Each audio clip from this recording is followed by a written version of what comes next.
Hey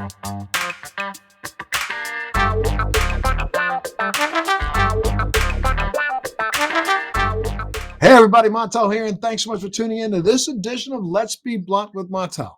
My guest today is the founder of the WeedHead TM and Company.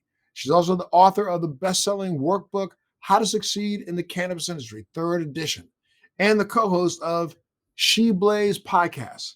She's a corporate-to-cannabis crossover pioneer and world-renowned cannabis business strategist with experience as an industry educator, senior executive leader, and strategy expert for multiple cannabis businesses, political and municipality leaders, and the media outlets across this country. More recently, she was selected to oversee all regulatory, licensing, compliance, equity, and educational initiatives for the city of Portland, Oregon, Oregon's legal cannabis industry, both medical and adult use. Dasheeda Dawson, welcome, and thanks so much for being a part of Let's Be Blunt with Montel. Thank you for having me, Montel. Absolutely. And let's talk a little bit. Let's start a little bit. You have a really impressive resume, but let's start a little bit about talking about your background. I mean, where'd you grow up? I'm originally from Brooklyn, New York. So I grew up in Brooklyn and then went to college and grad school in New Jersey. Okay. And you graduated from college. What's your degree in? My degree is in molecular biology. You went to Princeton undergrad, yes. right? Mm-hmm.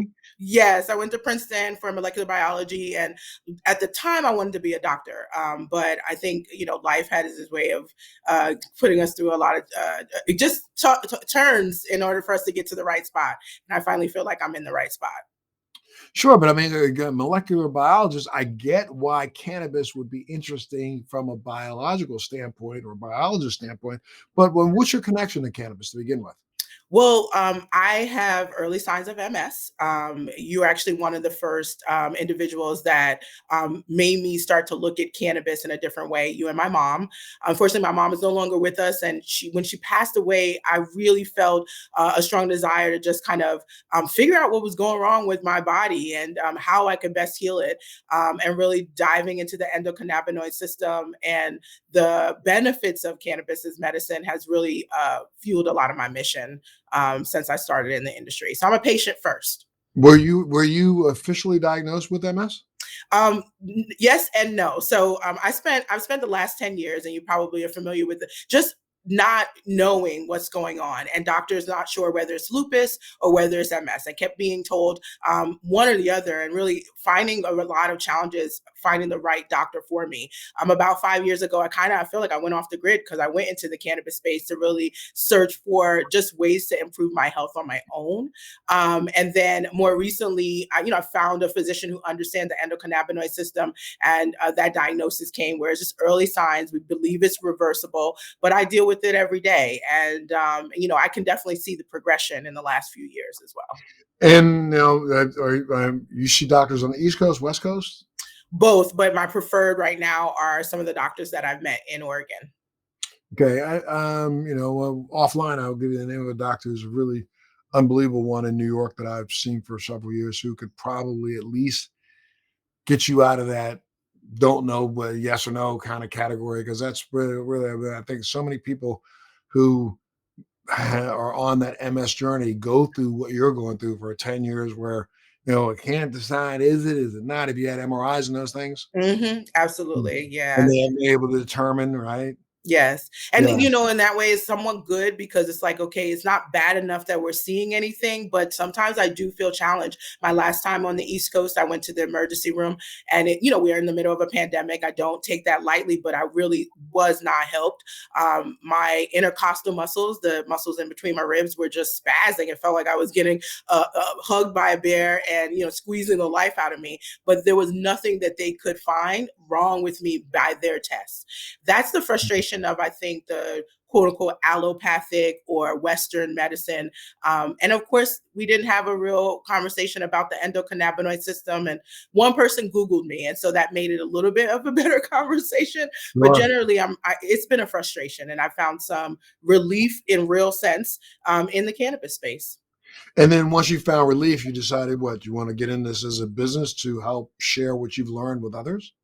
I think my first conference, you were a keynote. I definitely feel that I have to just kind of give you props for being an inspiration in the Well, space. thank you. But for me, utilizing my skills to better tell the story, everything was still very 18 to 25, maybe white male driven in its positioning. But the data when I was working in the markets showing fastest growing legal users are women, primarily women of color, for these autoimmune issues.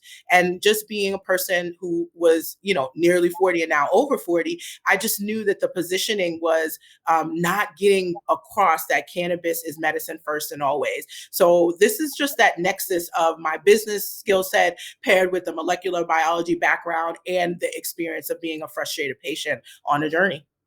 So when you first jumped in, what did you do? You came in as a consultant to cannabis businesses. Like, give me a little bit of your background of how this has developed out to where you are today.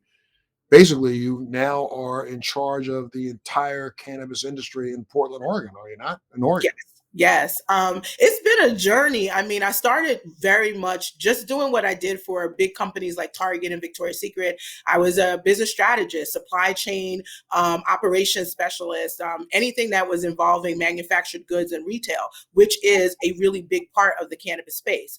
Well, And wait a I minute, hold on a second, hold on a second. So wait, you get out of college with a degree in molecular biology and go to work for Victoria's Secrets.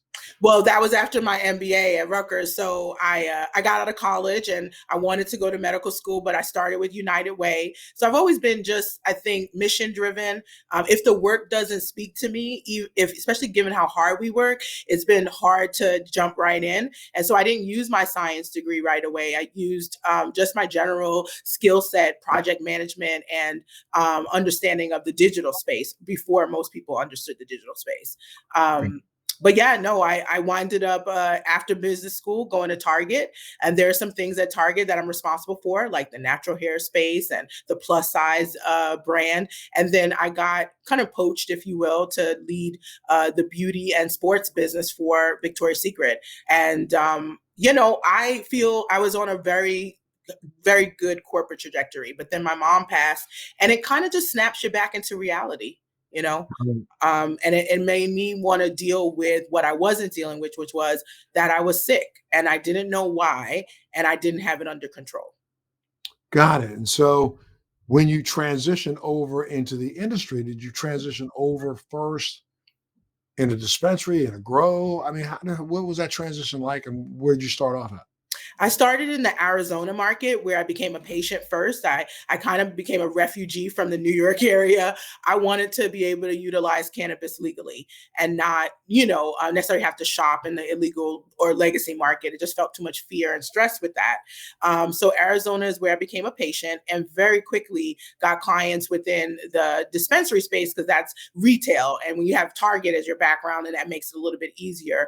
But eventually, over time, my contracts started to span where I was working with Native American tribes, trying to develop, hemp innovations, understanding cannabis as a genus and understanding the cannabinoids as molecules gave me an advantage. And I was sort of leapfrogging in terms of people who were more advocates in the space, but didn't necessarily know as much of the science, but still worked in the space, if that makes sense.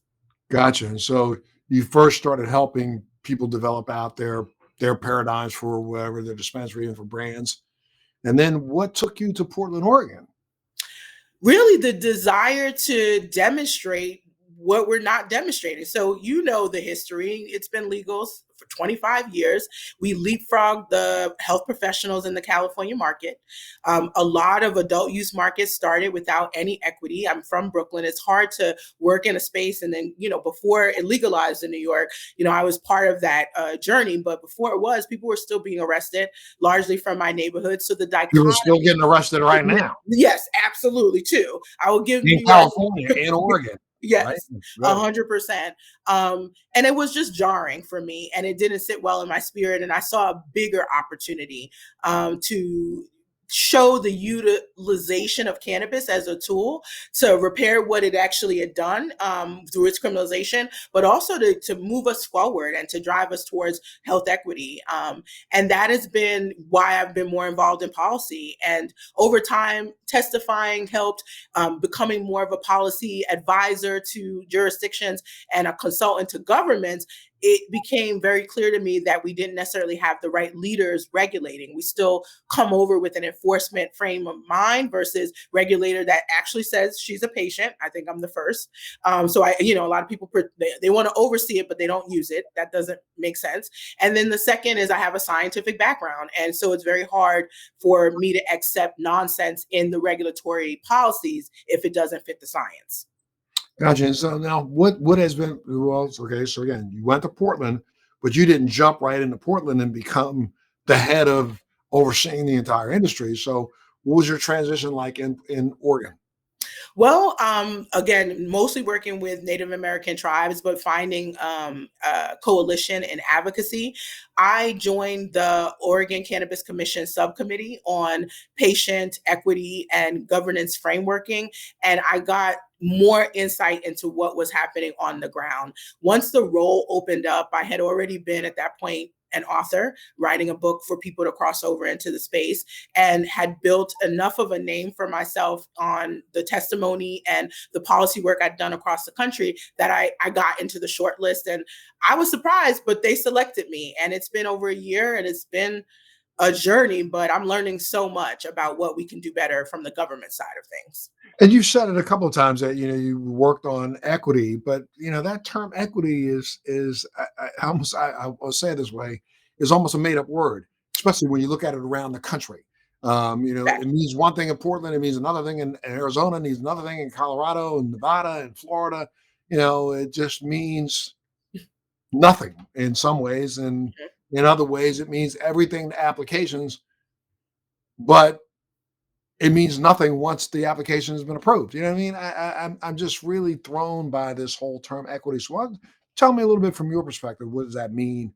And do you think we are trying, or even really trying, to head into a situation where we will finally see true equity in this across the country? I mean, 'cause I think the only thing equitable about it right now is that you know make sure that African Americans and people of color are still the ones that get arrested you know, Mhm. across the country. I mean, we have a president, a vice president of the United States who, as attorney general in her state, was responsible for the arrest of more people than anybody before her, Mhm. cannabis, Mhm. who then turns around and says, I'm running to help change the rules about cannabis and hasn't done a damn thing since she's been in office. So, what does equity mean to you? Well, I'm with you. I have been just as frustrated about the lack of real understanding. So I'll start by the fact that we use the term social equity a lot, and it's really becoming bastardized, and it's becoming.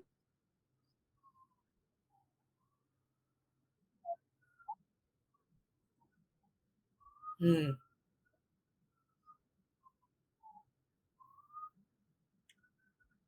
wow. Mhm.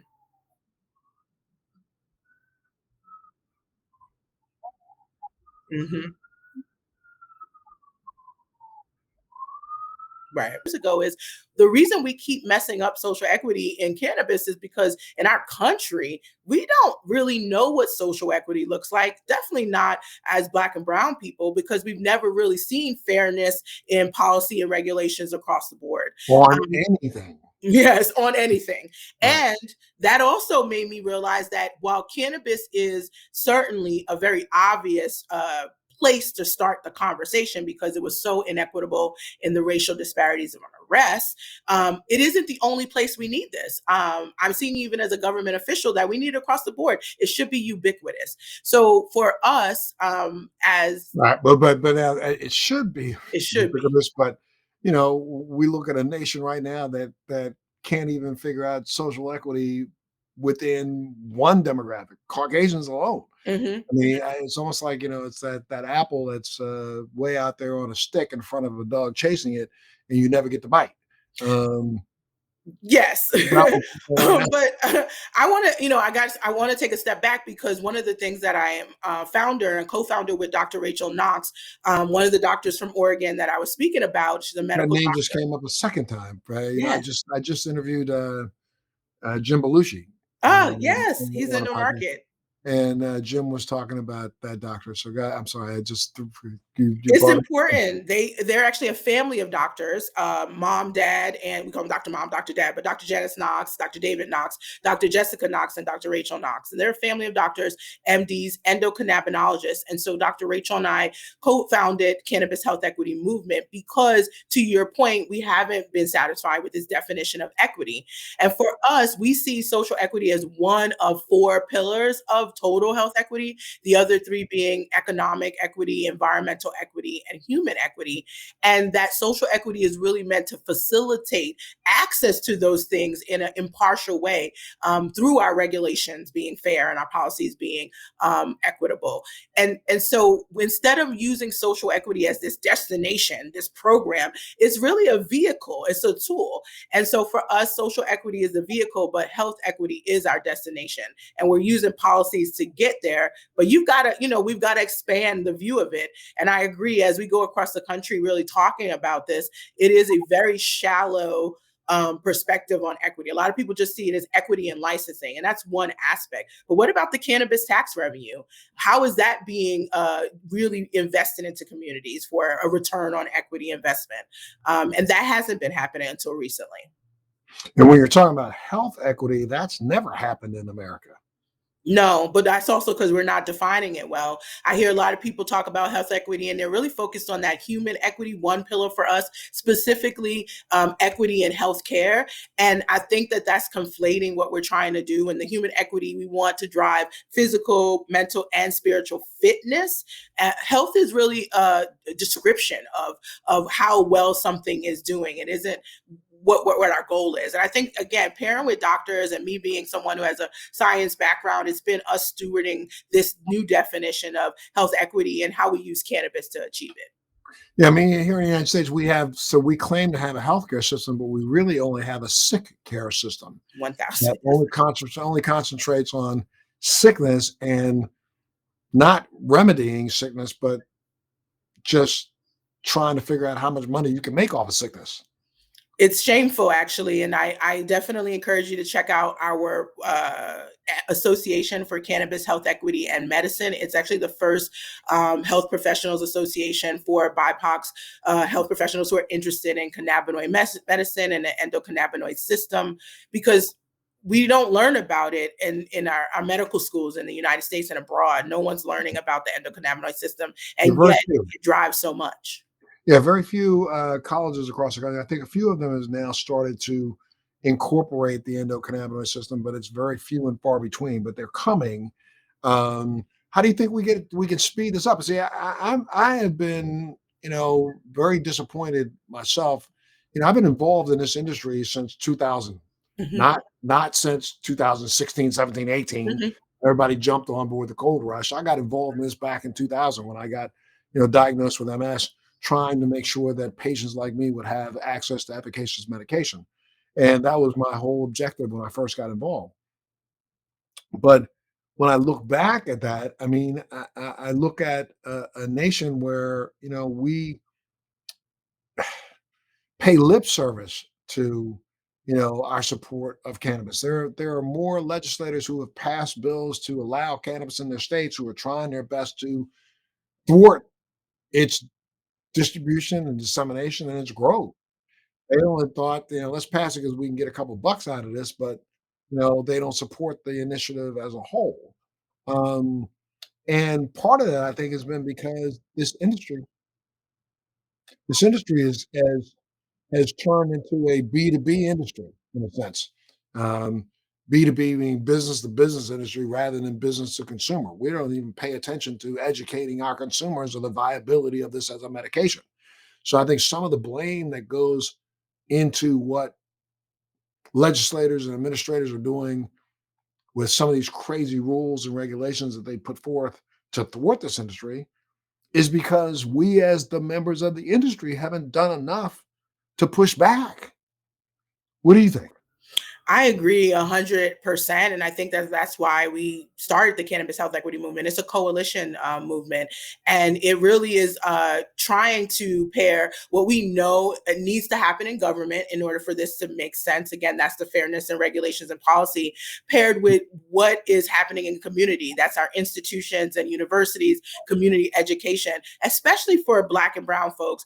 Those are people, I've talked to the CBC, there can be sometimes the most reluctant because we've had the most damage to our communities. They don't want to talk about it. But once we explain and people get that they themselves can receive some benefit as a patient because of the inherent medicinal value of cannabis, it becomes a different conversation.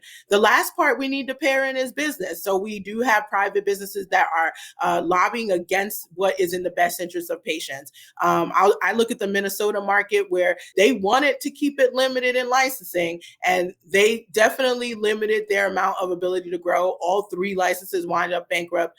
The reality is that they had a homogenous product, all oil, no flour. All of that has to do with the upsell and more money as opposed to what's actually in the best interest of the consumer.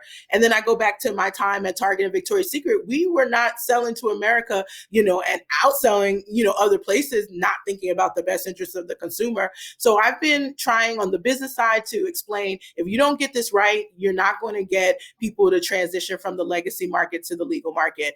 As is, most people still trust their plug more than they trust a dispensary. And on the government side, if you don't allow integration of the legacy market, if you don't take down some of this stigma and do a public education campaign, which has not been done in any of these states, we'll never see conversion as you plan for this new revenue, right? So it's been an interesting. I'm a strategist, so I'm putting together the Rubik's Cube. Like, this is how it's supposed to work. I've gotten more out of working with the Native American tribes because they own everything: government, community, and business, and being able to create ecosystem where it makes sense. We've already done a lot of chopping up in America. So I've looked at the, African continent as an opportunity as well, because we have whole countries that want to build their GDP based on cannabis innovations and knowing that it's medicine. I've recently got involved with a company out of Lesotho. That is a company out of the United States that's now in Lesotho. That will, if they stay on the path that they're on, could possibly be one of the largest international cannabis companies in the world, because they have 1 million acres under contract right now to be able to grow with. But again, part of what's going on in the African continent is that you've got 4 countries that have legalized it, but they don't allow the sale of it in their own country. Yep. So they're legalizing, so they're trying to take advantage of exportation rather than understanding the true viability of the product. I'm working with them right now, trying to convince them to recognize, the fact that hemp seed is probably one of the highest protein laden seeds on the planet. And if you got 1 million acres in one country that could grow 500,000 acres of hemp seed, you could feed that continent Mm-hmm. using just hemp seeds alone in some sort of a energy bar, Yeah, because absolutely. that's a viable protein product that forget about THC and moving that part forward. Just let's talk about feeding the nation or feeding the continent that is having problem with food. And we're all going to be faced with, like we're seeing what's going to happen in the southwest of the United States with the redistribution of a dwindling resource of water. Mm-hmm. We're looking at the Colorado River drying up right now, and you've got states from New Mexico to California to Arizona to Colorado, that are all going to be fighting over water that they're not going to be able to take a piece of anymore. Um, that's going to impact, I think, the cannabis industry in a big way, especially when you have so many of the farms that have sprouted up in Southern California, New Mexico, Arizona, that are going to actually be put on the back burner when it comes to water distribution, right? Yes, absolutely. But at the same time, then there's also the innovation that can happen with soil remediation and being able to add biodiversity so that maybe we're using and cultivating crops that are actually not using as much water. I think that there's a lot of innovation that will help us adapt to what we're seeing as deficiencies now, but in the future, I still look at hemp, for example, as the long money or more the fiber opportunities there. Oh, come on. I mean, we're not even, I think, this industry is like the Wright brothers pushing that wooden plane down a hill. We still have generations that come before we even get to a jet aircraft. So there is plenty of opportunity for growth in the hemp industry, especially when we know now that there's probably something close to 2,500 different applications that you can use hemp for. Mm-hmm. And Yes. we're barely scratching the surface. I mean, I think, I've read recently about, the fact that, the bark of a hemp plant and a cannabis plant can be, burned down to a point that it creates a substance that's more um, viable for electrical storage than graphene. So we could be making some of our lithium batteries out of the byproduct that we throw away from hemp. And that's just one of a myriad, from hempcrete to clothing to food, you name it, before we even get into the whole idea of cannabis. Right. Yeah. Um, that's what I feel like we leapfrogged. And it's just been a really interesting journey, but I think we're getting a little bit more headway. I think one of the things that I'm working on the government side is no longer having this artificial bifurcation in the regulatory framework. So basically you can be a hemp operator and that's one framework. You can be medical operators another, and then adult use, and it's still all one genus, and maybe the end use is different, whether you're growing for fiber or grain or for flowers, which is where the cannabinoids are abundant. It should be regulated based on that, because a lot of confusion. Now we have Delta 8. I love having these conversations about the new molecules and how we're going to be governing them, because it does illuminate that we're kind of taking a nonsensical approach. We're literally governing the plant by molecule at this point, and But I that can doesn't say make any sense. some of that is this industry doing a disservice to itself. 1,000%. I mean, I'm so sorry. It's like now there's that new THCO that's out there that they figured out that they can actually process out of a hemp plant. Have you heard about this yet? I've heard of the Delta 8 that's processed No, out no, of. girlfriend. Okay, You need to now to take a there's step further. the new synthetic THC. The new synthetic THC, which is a THCO, which is supposedly, THC dash O, Okay. which is supposedly not zero, but dash O, Hmm. which is supposedly 3 times more powerful than THC, which is only going to help to scare the regulators into coming down on an industry that didn't need to have you come down on to begin with. We can't be satisfied with producing a product that is a plant, I mean, a nature grown, plant based medication that, was created for a reason. I believe very, very strongly in, science, and I believe in Albert Einstein's theory of relativity. For every action, there's an equal and opposite reaction. Well, that plant was put on this planet because it was here to be the opposite to so many illnesses. Hmm. Man didn't have to step in and now synthesize that. That's the same way how stupid we were when we started synthesizing Marinol back in the Hmm. late 70s and the 80s. We found a product that didn't have any value for anything. And now for us to, just play God and synthesize out another extract that's only going to, when consumed, send some people right to the hospital. Yes. And then that brings the regulators down on people's heads for no reason. Why can't you be satisfied? We haven't even gotten out of hemp yet. Hmm. I mean, so again, we're those Wright brothers pushing that that wooden plane down a hill. If they had a jet engine and they had stuck on that thing, mankind would have probably fought flight, right? You're probably right. I mean, I talk a lot on my social media around the frustration I have with the cannabis space, the lexicon that we use, how stubborn people are, but then also the fact that we allow the capitalism to be the driver as opposed to the medicine or the nutritional or the agricultural or the industrial.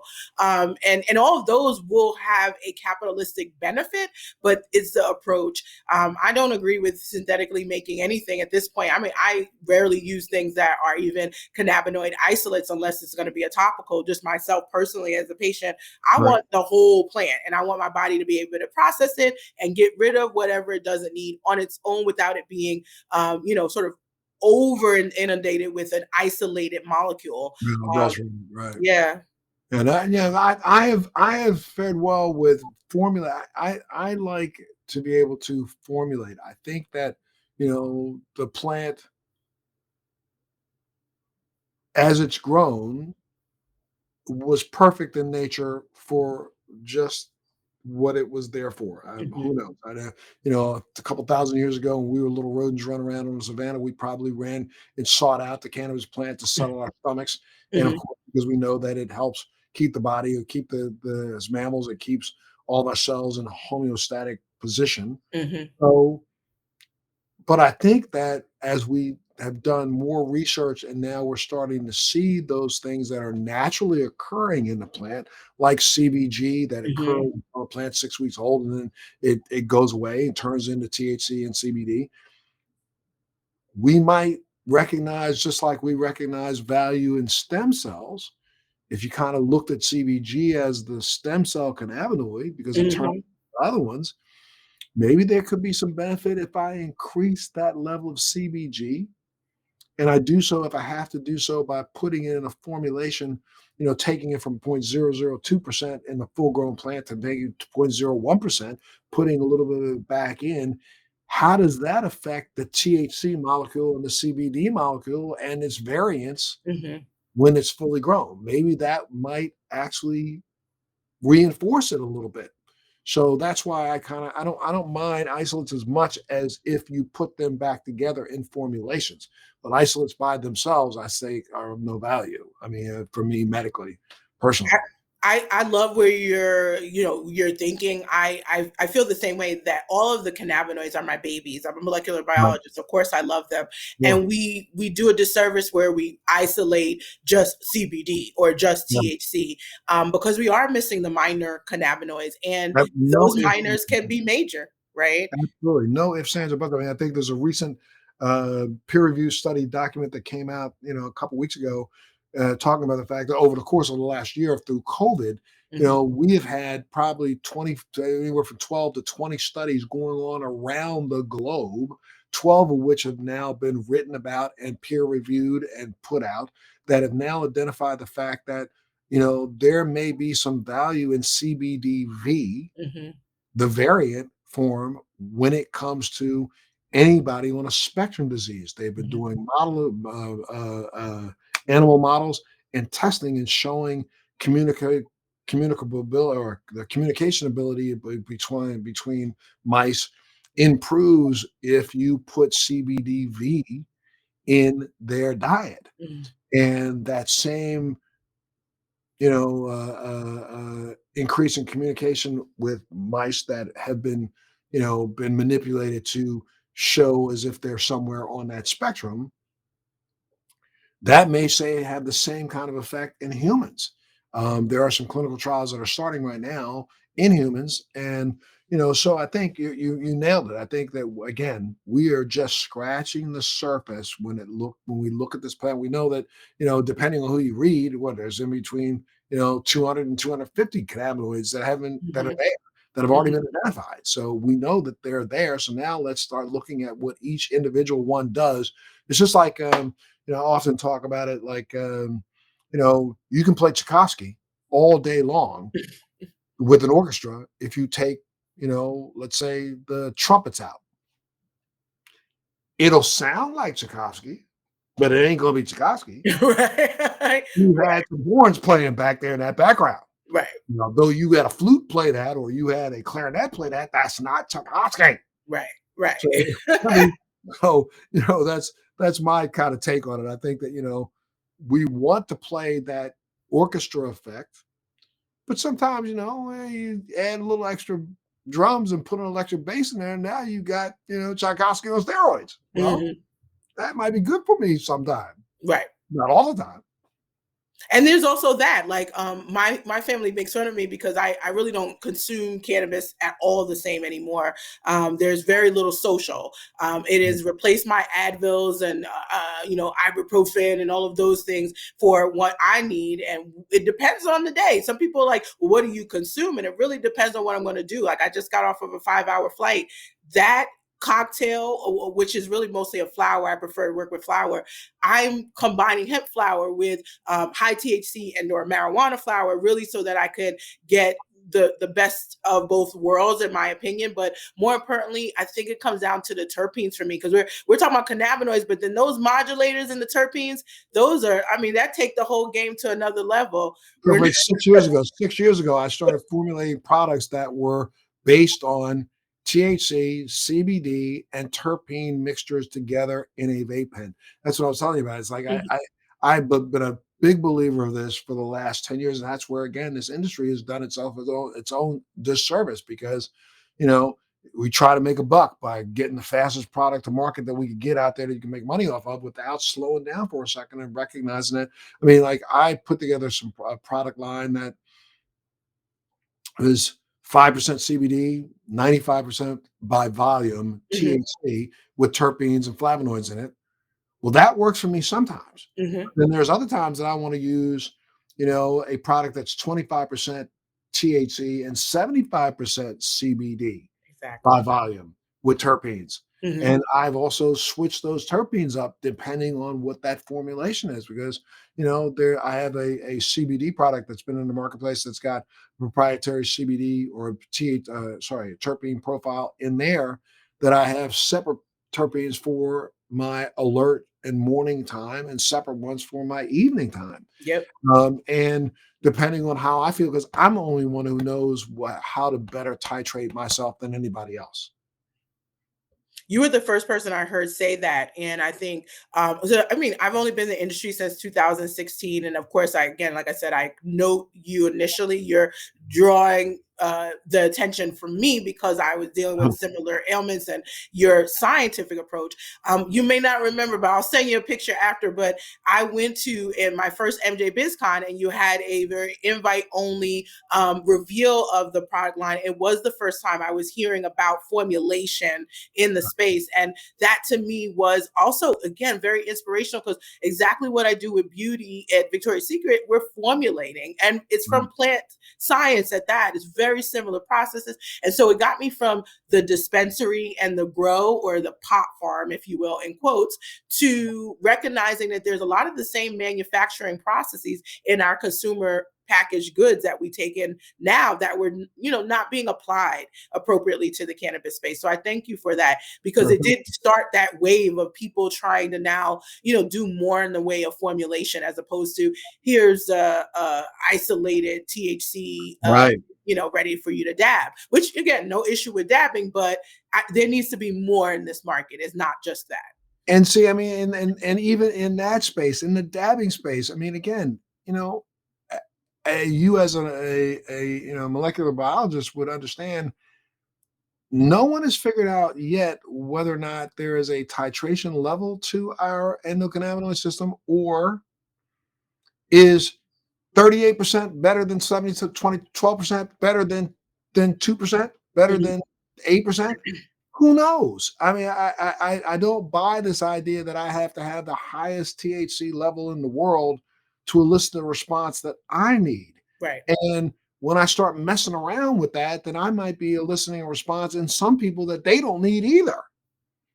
Yeah. So, we got to calm down a little bit, I think, with this whole idea. And that's where I think that the industry has done itself a disservice, especially during a time over the course of the last year and a half when we could have been doing so much more to educate our consumers.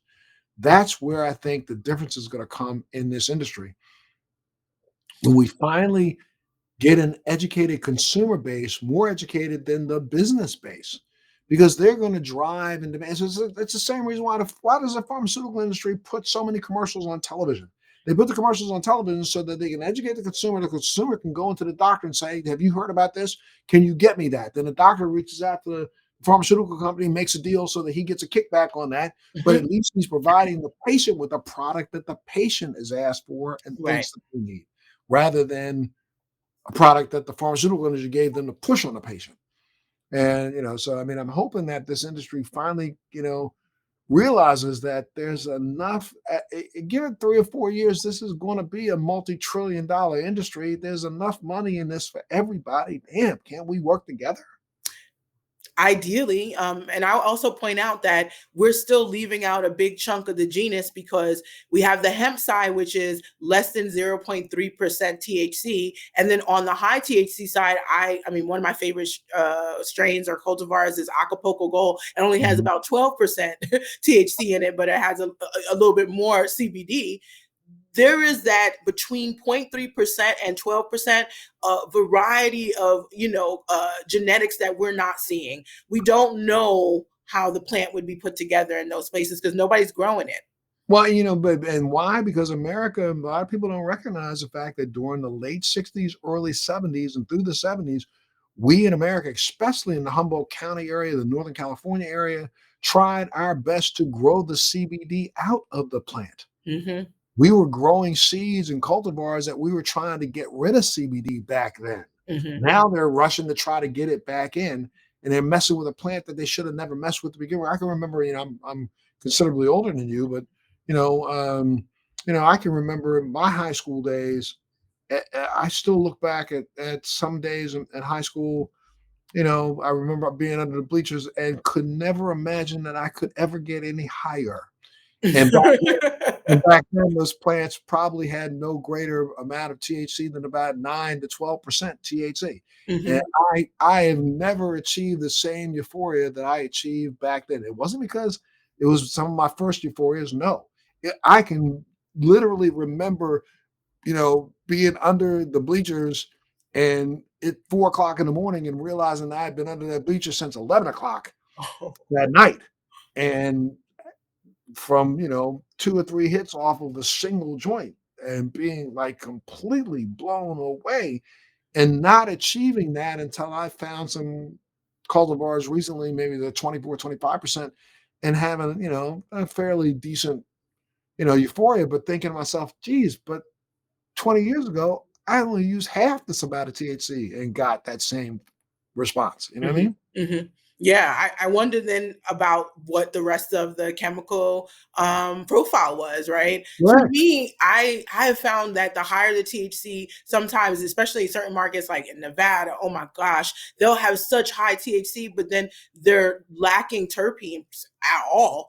And to me, that actually, if you understand how the receptors work in our body, the terpenes are they're part of that entourage. They're determining whether or not it's going down at the cell wall or you know what I mean, the cell membrane.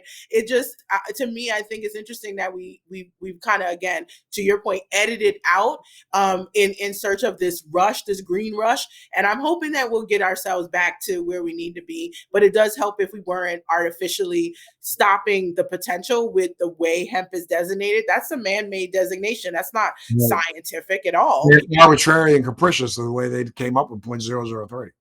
It's like, okay, where do we come from? And then the fact is, we also are wasting. In Indiana, I was just reporting on this on our podcast, that they're burning hot hemp that's anything over the 0.3%. And hemp can be, I mean, it certainly could be remediated. It can be, and it could be used, like you said, for various other things. So why not use it for that? Just because of THC? I think we've lost sight of the potential here, and hopefully we get it back. I wrote to the Office of National Drug Control Policy recently because they asked for that feedback.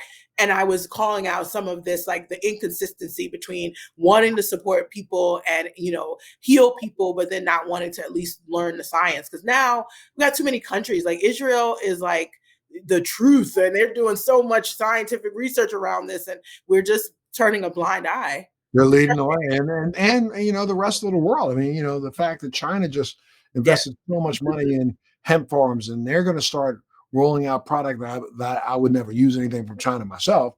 However, they're going to start, rolling out products around the world that is going to give people a framework to see if they can copy. Mm-hmm. And, I would rather we lead the way where we're the ones who technically have the ability to do that. Tell us a little bit about, I'm going to run out of time real quick with you, but tell me a little bit about the nonprofit Chem Alliance that you're working with.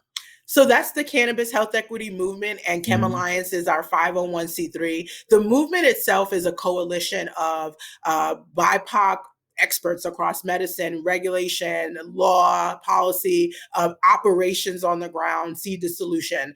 And it really is just born out of frustration. We are here to educate, of course, to advocate, of course, and to demonstrate, more importantly, what can be done when we use cannabis as that root solution for achieving health equity. Chem Alliance is where we really do a lot of our community education, and we've created our esteemed curriculum, which is agronomy, science, technology, engineering, arts, math, and medicine. Because I'm constantly saying this, but cannabis is making every discipline sexy again. You can pretty much talk about it across the board. And there's an opportunity for us to start a little bit earlier before people get to the industry. How about at the dual curriculum or K through 12? My son, I homeschooled him, and in this journey, right before he got to the point where now he's almost 18, I definitely have been very open about being a patient. He sees cannabis very differently than his friends, certainly. Yeah, And and so do my kids. I will say, I agree with you. I've been very open about my use and the reason for it, and they approach it as a medicine also. So yeah. yeah, no, I think that that's what we need to do with our kids, and that's what Chem is really about. It's about starting from what we feel like is the root, which is re-educating, and we're doing so in partnership. It's a White House supported project with the White House Initiative on HBCU, and we see HBCUs as a perfect impact partner because slaves used to grow hemp. A lot of the land they own now underutilized and could be utilized for hemp, and many of them already have licenses, state licenses that they're allowing to be piggyback or utilized by private companies, but not really learning themselves about cultivation and operations.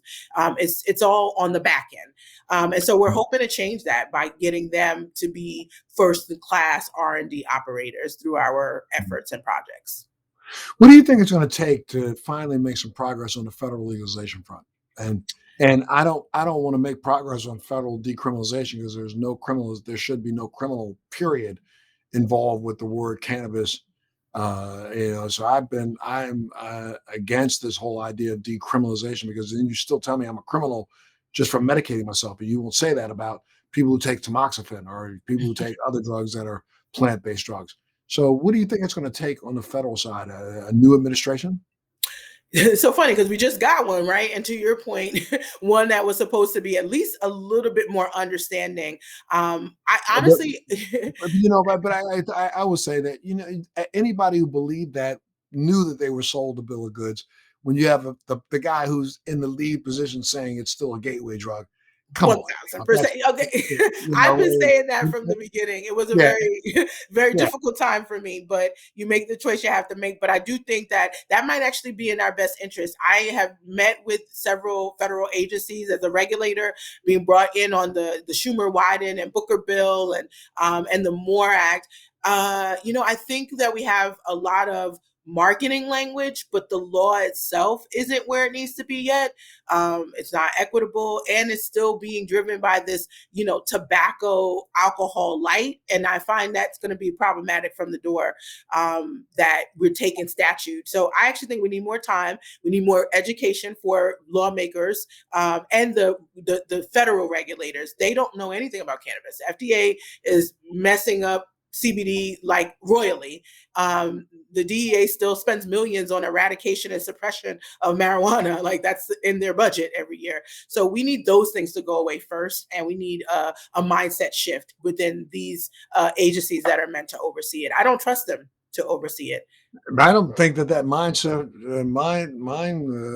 that shift in the mind's going to happen until some of these regulators, retire and get out of the way. Mm, I think that we have groups of people who are anti that just the same way as we have anti-vaxxers right now. They're Mhm. going to be anti-cannabis no matter what you tell them.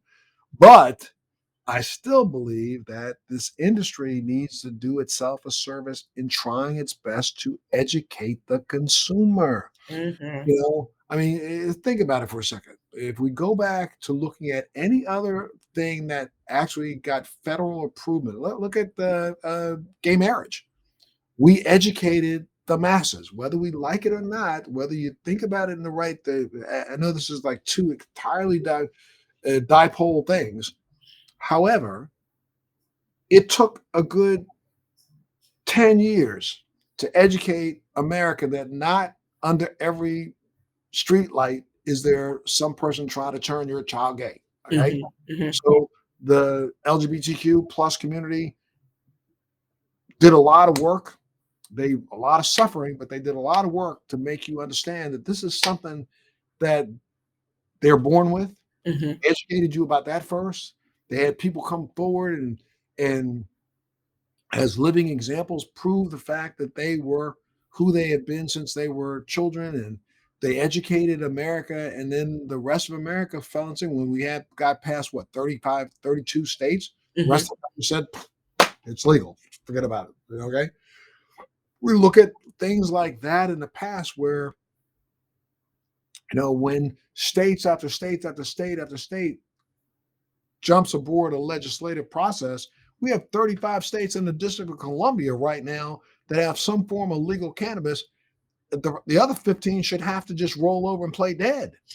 But we haven't yet because we haven't educated them to make them understand how necessary this is. And we look at what's happened during COVID, almost every state that had a medical program, considered it a essential service. Mhm.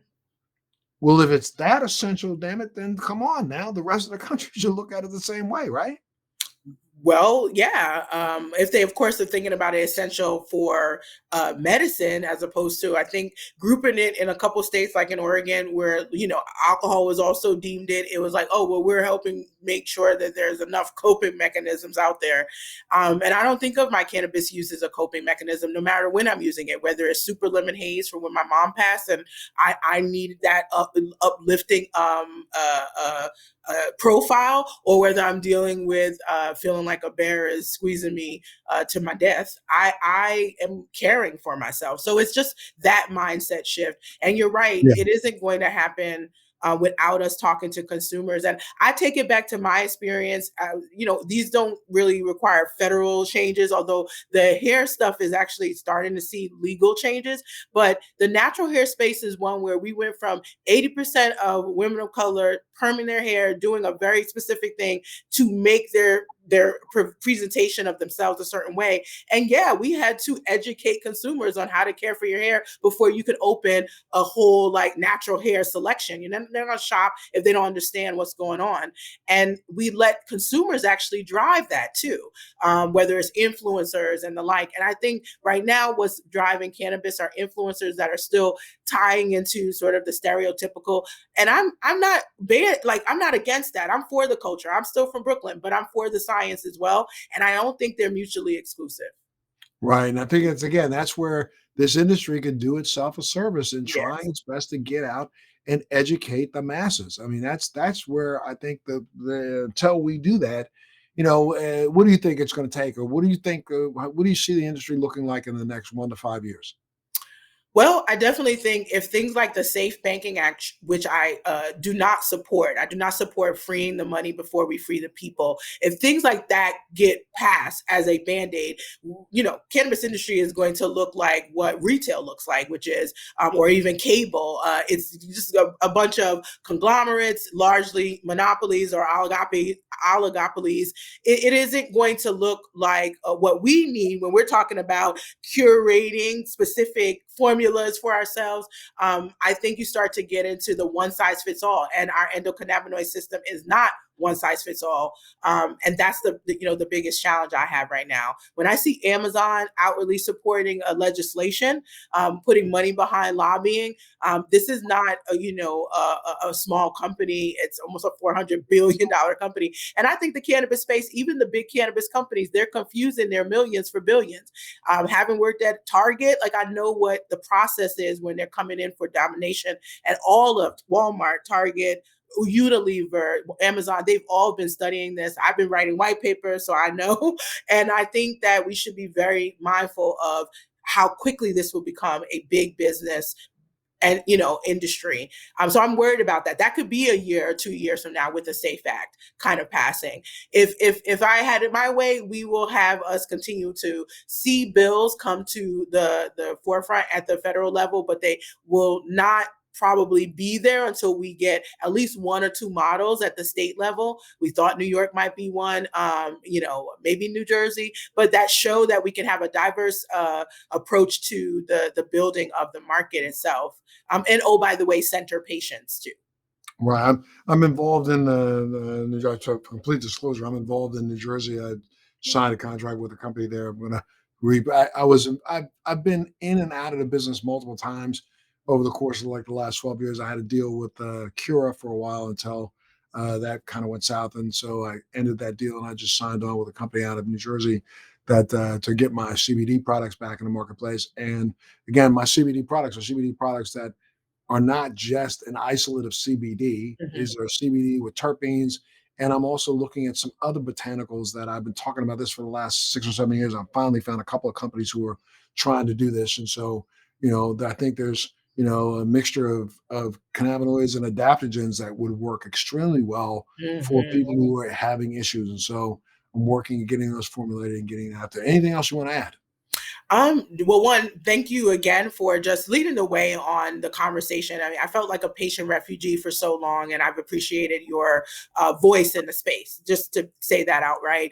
And Mhm. two, some people, I feel like we can educate ourselves as well. And so I think that sometimes the internet can be bad and good, but we actually have a lot of much better information. So feel free to start to search. I'm still able to be found on the weedhead.com. I picked that because I knew it would be a high search and I wanted to change what a weed head looked like for someone who Right. might be interested in the space. And I think the last thing I'll say is that I really do believe that we are just at the beginning of trying to figure out how cannabis can be used as a tool to undo the systemic racism that the criminalization has done and has helped perpetuate, but also to drive us towards a more equitable circumstance, not just here, but abroad. Excellent. Dasheeda Dawson, thank you so much for being a part of Let's Be Blunt with Montel today. I know that our viewers are going to be really psyched to see if they want to reach out to you and get you one more time. Tell them where to go. Theweedhead.com, or you can find me on at Dasheeda Dawson on Instagram and or Twitter. Absolutely. Well, thank you. Thank you so much for tuning in to this edition of Let's Be Blunt with Montel. Thanks for joining me on Let's Be Blunt with Montel. Please make sure you're subscribed and hit the bell to be notified when new episodes post each week. We'd love to hear your feedback also, so please send us your comments.